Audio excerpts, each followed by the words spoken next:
Rosetta ne se lasse pas de la vue de son nouvel appartement. Elle fait partie des nouvelles résidentes de l'établissement pour personnes âgées de Portneuf à La Rochelle, locataire désormais de ce petit studio.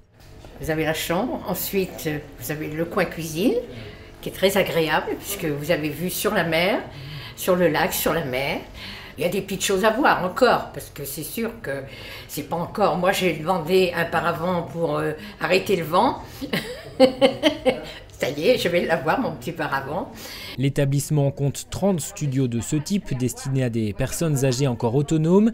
Il dispose aussi d'une partie EHPAD, 36 lits pour des personnes dépendantes et d'une unité Alzheimer de 20 places, la première à La Rochelle dans un établissement géré par le CCAS.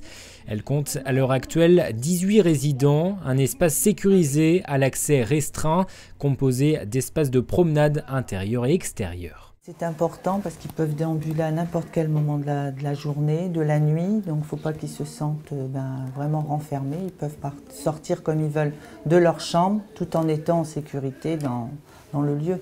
Dans les établissements EHPAD, justement, c'est le fait qu'il peut y avoir des problèmes d'errance. L'unité est encadrée par une dizaine de personnes, du personnel spécialement formé à la maladie d'Alzheimer et aux démences. C'est la dernière partie de l'établissement à avoir ouvert début avril.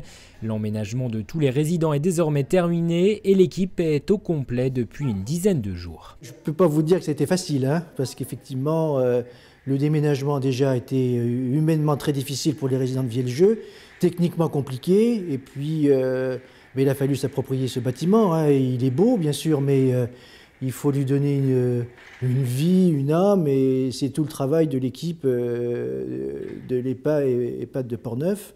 Et on s'est donné quelques mois pour y réussir. Le nouvel établissement de Portneuf est inauguré ce week-end. La ministre déléguée chargée des personnes âgées, Michèle Delaunay, y est attendue.